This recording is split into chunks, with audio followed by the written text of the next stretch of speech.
Frede. De har jo skrevet en vidunderlig bog, som er blevet udsolgt, jeg ved ikke hvor mange gange, men man kan købe dem, der er derovre, der bliver genoptrykt for 150 kroner, så det køber I bare af brødrene, ikke? Og nu, ellers så vil jeg overlade ordet til. Og vi har valgt en sang, som vi tror, I kan udenad. Jeg ved en lærkerød. Jeg ved en lærkerede, jeg siger ikke mere. Den findes på en hede, et sted som ingen ser.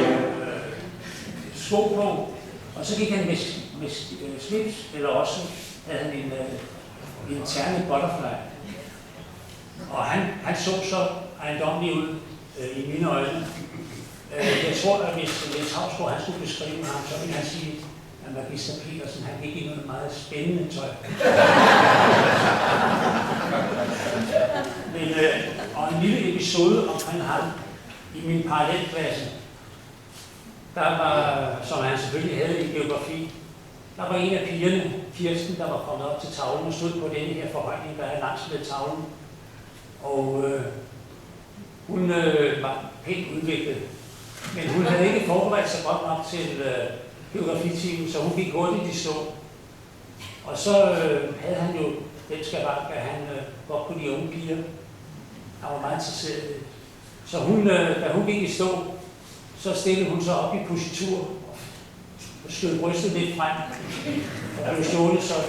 Så var han ikke helt uden humor, fordi da han havde siddet med et snørret ring om munden i et stykke tid, så siger han til hende, så tror jeg, at vi alle har set os med det. Så kan det godt starte.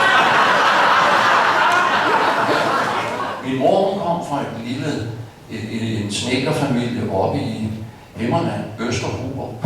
Og deroppe, der var sådan en mild stemning af indtryk af. Det var sådan en kærlig far og en meget sprudlende, eventyrlig mormor havde vi. Hun var et eventyrsmenneske.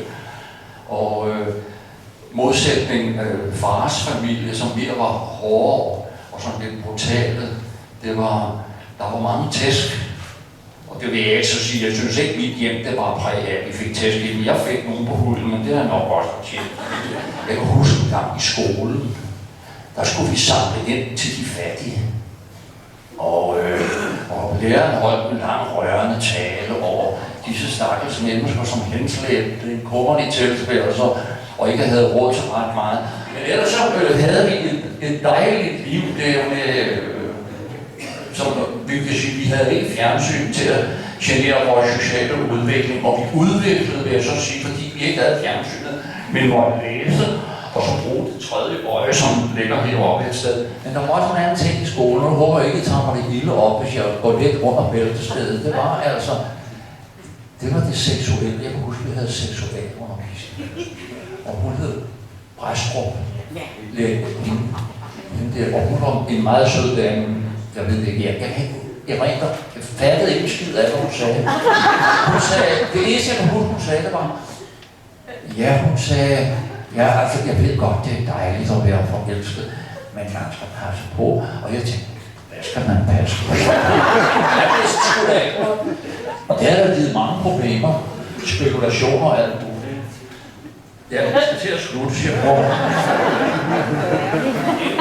Inden jeg slutter, så vil jeg da bare lige sige, at ja, vi slutter nu.